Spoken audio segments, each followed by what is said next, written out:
We're up to day 4 in Fraser, and it's blowing its guts out. So we're sort of changing camps here. These guys have moved over the other side. We're really lucky with the big Jayco with a massive awning, and then put the walls up last night to give us some protection. But what I'm thinking about now, as they're sort of mucking around changing campsites, is the car, I haven't even tested the winch yet, let alone wound it on the drum properly. So I'm going to go and do that, and I'll explain why I'm doing it as I'm doing it. I'm kind of hiding in the engine bay here with the bonnet up as a bit of a wind protector, also so I can show you the winch in a sec. So I've got a Carbon Winch, been using them for years. Should have broken one by now, but I haven't, so I just keep going with them. But when you get the Carbon Winch, it's got the rope wound on there. I wouldn't say loosely, but it's not firm to bite on the drum. So if you go out and have to use your winch in anger to get you out of a spot, there's a good chance it'll not, and then you'll be winching in and it'll go out and out will be in, and I bet there's a couple of you right now going, oh yeah, I've done that. So before I have to actually use my winch for recovery purposes, I've got a bit of time now to basically, generally you do this under a bit of load, so I've got low pressure on my tyres, I'm on sand, it's a little slide uphill. So I'm going to winch off of Gab's car over there, and I'll show you the winch down here too. This is in the Predator bar, of course. You can access the winch from the bottom, or you can, I've left these top panels out. You can do this on a Series 5, you can't do it on the Wonder 4s, but so I can easily access everything down here. But this rope, see how thick it is. We'll do a comparison after I've done this process. Like, it's almost touching here and here. So I'm gonna get that rope on there real tight so it thins the rope down and bites onto the drum. I want to spool out everything except probably the last 2 rolls on the drum when it gets to the black rope.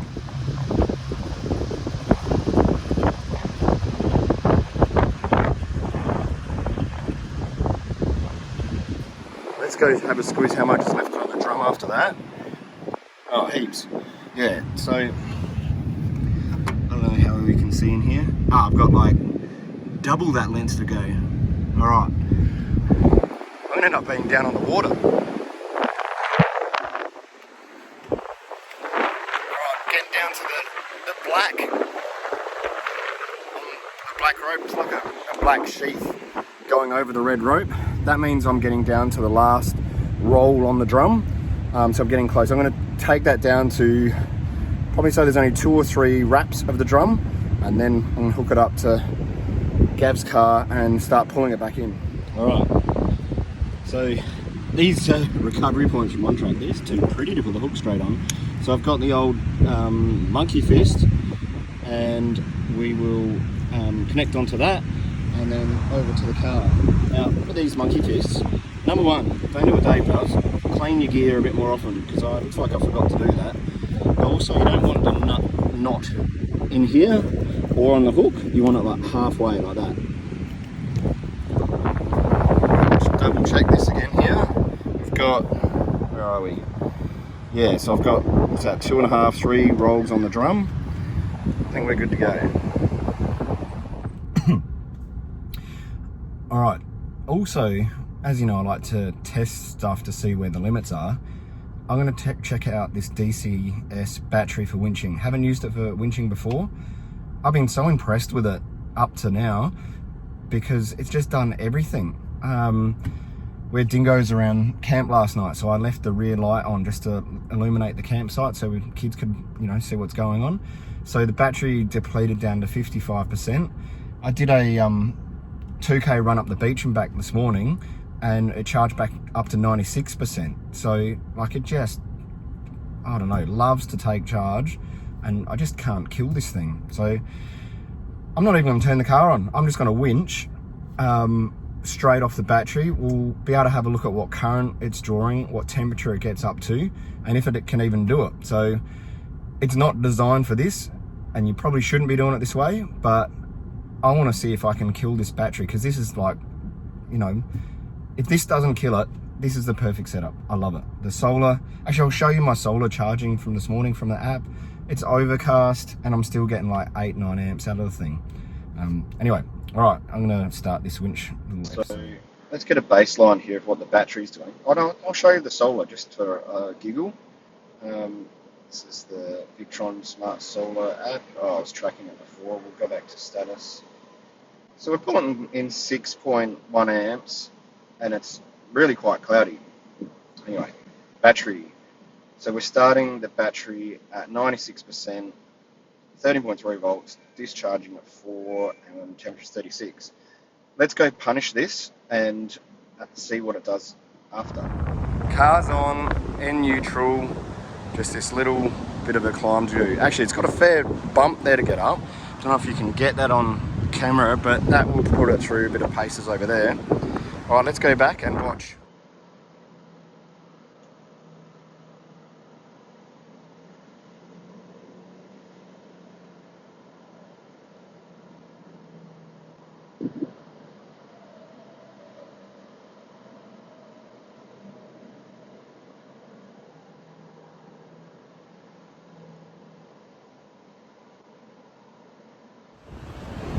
Alright, this is punishing this car. We're winching in, it's doing it.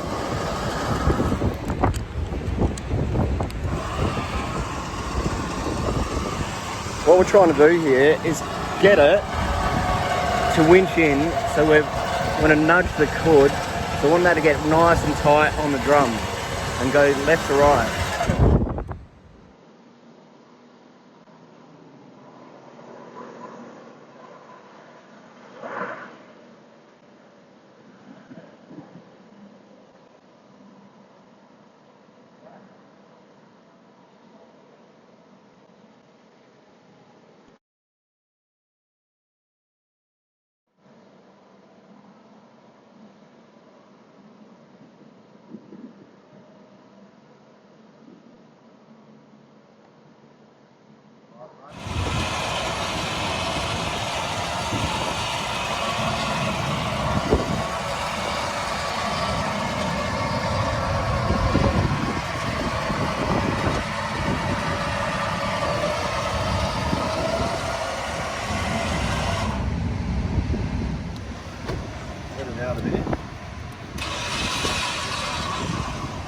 Alright, punishment over. Let's go back to the battery app and see how it performed. Go there, DCS, hold it close. I'll just refresh it to make sure we're getting the proper info here. Alright, full length winch. We're still on 13.3. It's sucked out 12% of the battery. The temperature barely changed. For me, that's pretty much shut the door on this lithium start battery under bonnet thing. I've been towing 3 ton in 40-degree heat. I've been winching. I've used the solar. I can't even get the thing under half, whatever it is, percentage of battery. I've tried. Only when I pushed it to get it down under 12 volts, the car still started. I'm going to keep going, but I'm basically convinced now that this is the way to go. No more auxiliary batteries, just the start battery, big solar. If someone else can kill this better than me, go have a crack. I'm really happy. Alright, let's check out the spool on the roll now. Oh, look at that. Chalk and cheese. Like, I can fit probably 2-3 finger widths in there now, whereas before it was basically touching this part. So that's wound on nice and tight now. That's not going anywhere. And it means when I do have to use this thing in anger, it's going to work properly first go. And I know it's bited onto the drum properly. If you don't do that, it can sort of corrugate the drum. And yeah, I'm happy days. All the gear is working the way it should. Very happy. Now to go see what we're going to do on Fraser today.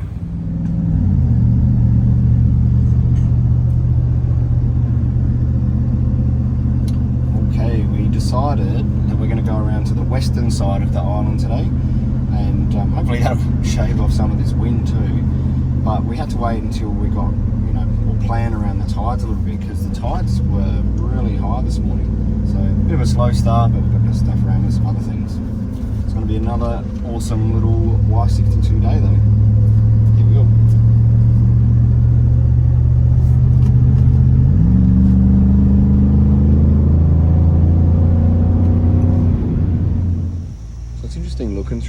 fires that have come through. So there's a lot burned, but there's a lot that's really regenerated super quick.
West of the island, and it is gorgeous, like really pretty.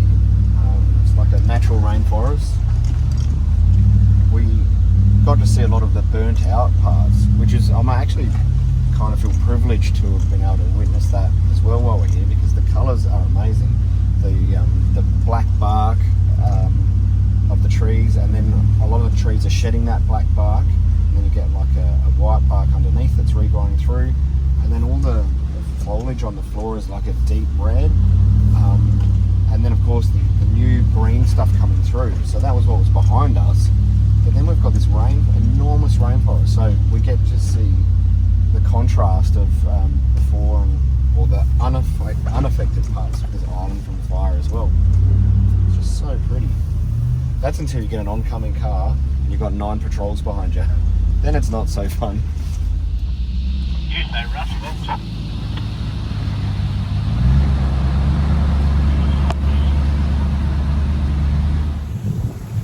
An hour before lunch, so it's travel buddy time.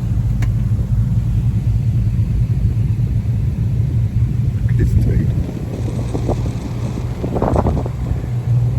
It's really interesting looking. Like, I feel like we've gone through all these different parts. There was like the burnt out area, like bushy area, the rainforest. Now it's all opened up again.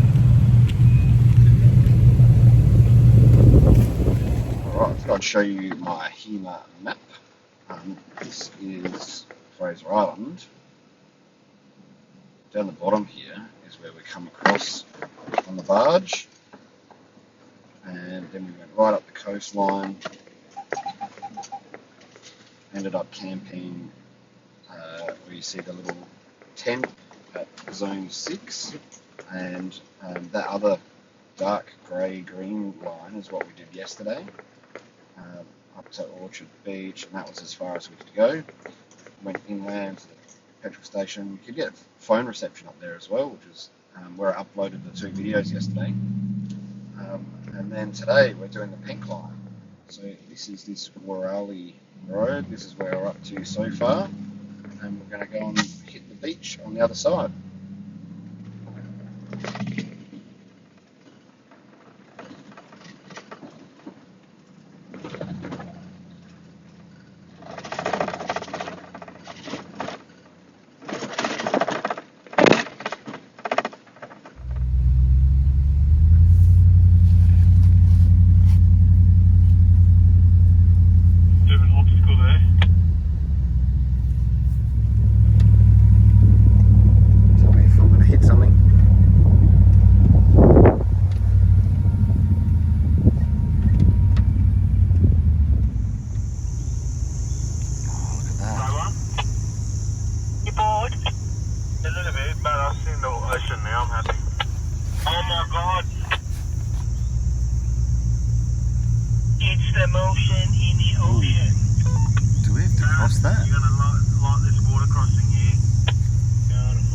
Crossing. Videoing. Let's go have a look, I reckon. I'm doing games with the low range.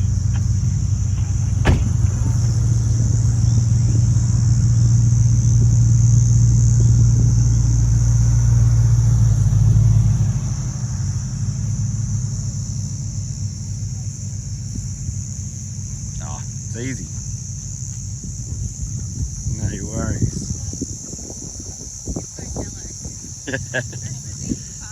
It looked, from a distance it looked bad, but from here it looks like nothing.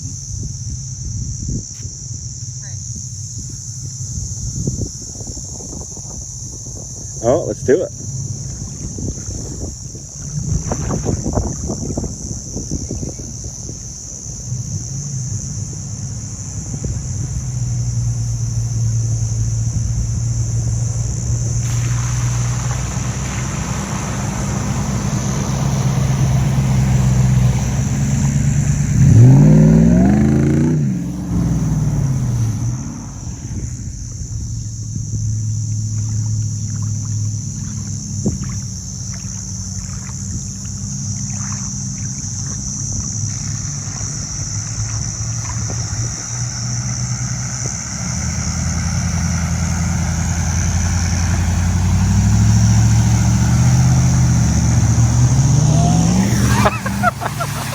Thanks, Warren.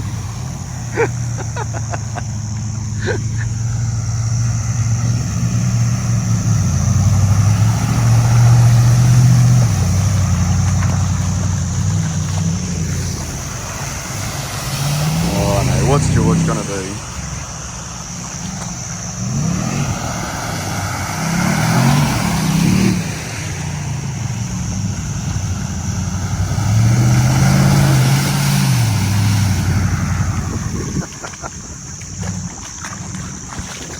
Well, there was water in the creek, a little bit, not anymore.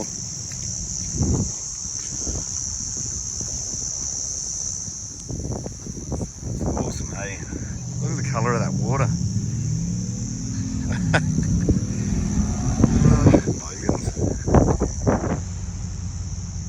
What a photo spot.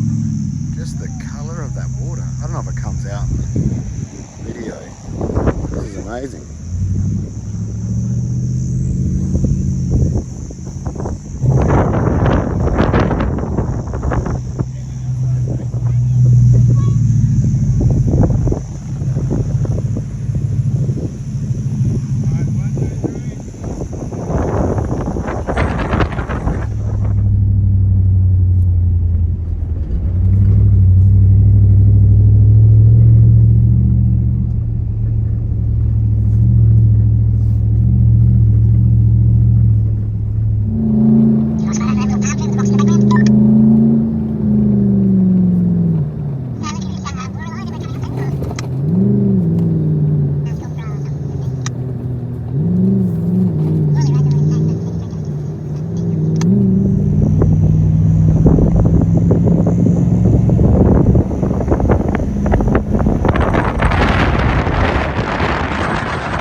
Cracker lunch spot, which gives me a good opportunity to talk about the setups at the back of these cars, because pretty much everyone has just pulled up so we can see the back.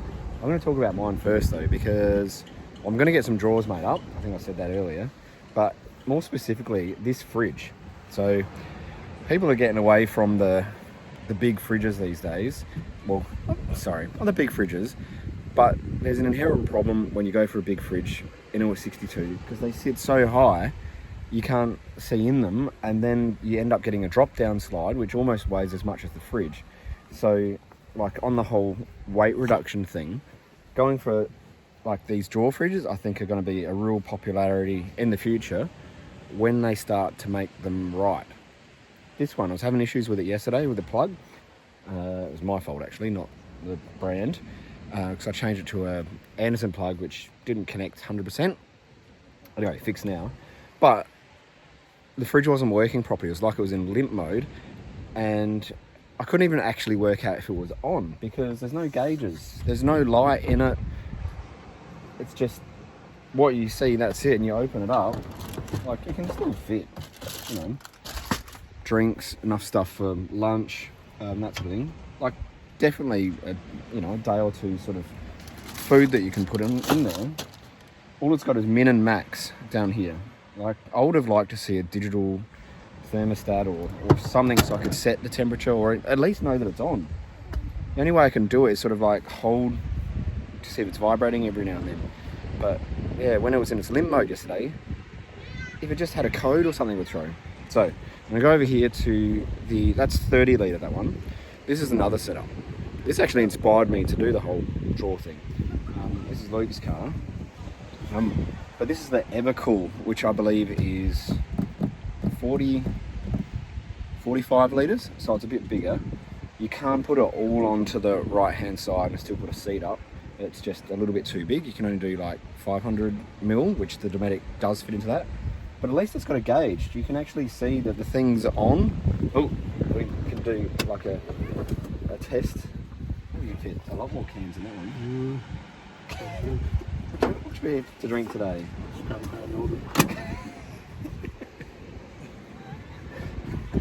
So there's your live demo. Actually, while I'm here, the other thing I like about this, and I'm going to put this in mine, is a table. That comes right out, there's legs that fold down. I'm going to do something like that in mine as well. It'll probably be more like that. See what happens. And for the TIL people that are watching this, one thing that annoys me about the TIL is how slow the tailgate comes up. But I found a trick. Check this out. Press it once, let it start going up, gets past the point, press it again. Hey, goes up quick. I like that. Next car to have a look at. This is Warren's Y62. Anyone that's been in Victoria in the Y62 community knows this car. There's no other colour than black on this. If there's anything close to something that's not black, it gets painted black or wrapped black or sprayed black. Anyway, this is what I was talking about with these big fridges. Like, to get that out from up there is somewhat of a challenge. So you end up putting a fridge slide in, and let's see, how do we work this? I think we have to do that, and we have to have two hands on here. That unlocks it. Unlock. That. I'm getting thirsty watching this. All right, then that down, and then we can get a beer. But it's a big fridge, massive fridge. I think if you need to have a fridge and freezer, you kind of have to do this, because those other Dometic and Evercools I don't think are good enough to be a freezer, but it's heavy. Let's look at some of the other goodies in here. ARB drawers, lots of power out. So we've got Anderson out, 12 volt cigarette lighter out, air compressor out. If you want to hook up the car to charge it, there's an inlet. Then over the other side is all of the 12 volt management system. Lithium setup and massive inverter with 240 out over here. This is very well set up.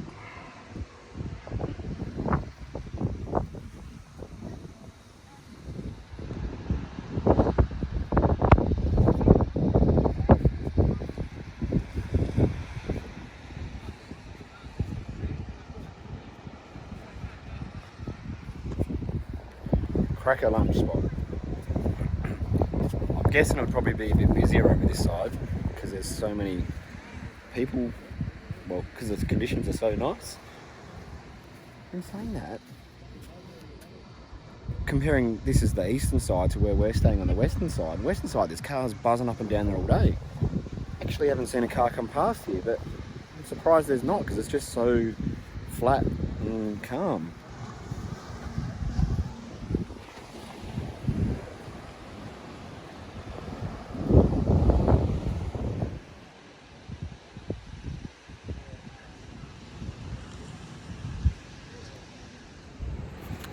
Maybe it's because of high tide goes right up to those cliffs. So I bet that's probably the reason. Because you won't be able to camp here then.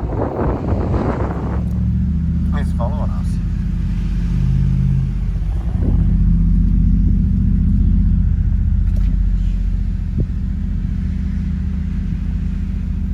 Hey mate. Oh, he's a girl. Here's a sheep. So innocent, don't ya? Fast.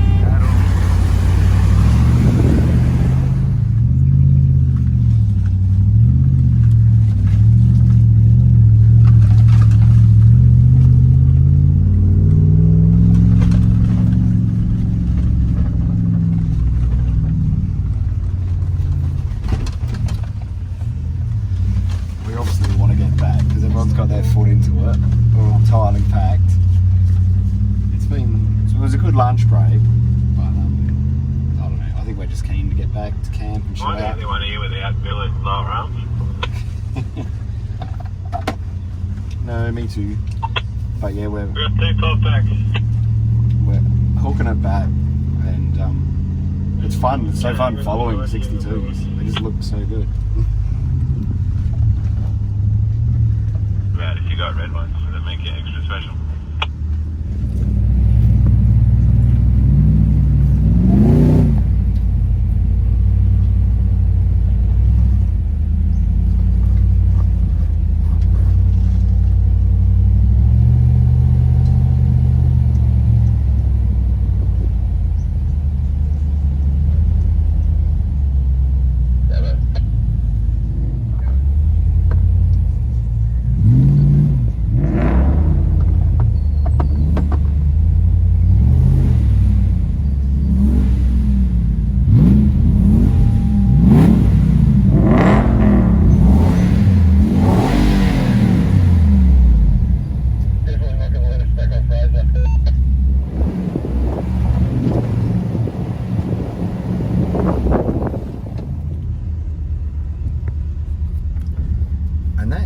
Brings us to the end of today's vlog. Like, the weather turned really bad, really quick. And so that side of the island is calm, clear, nice. This side of the island is like this. Choppy, wet, raining, windy. I don't know if you can camp that side, but yeah, probably a nicer place to be. Anyway, that's it for today. We had fun. We've still got so much to do here. I think we've still got 4 days here, so we'll keep doing our thing. Been getting snippets of what's going on with the news and COVID and Brisbane lockdown and all that sort of stuff, so I feel for the Brisbaneites at the moment, because it would suck to be locked down on the weekend, but you know, little that I've been seeing, that it's for a purpose. But we're going to get back into it. Another good night. The night's always good here, so we're going to get stuck into a few things, and we'll see you next time on YouTube. Yeah.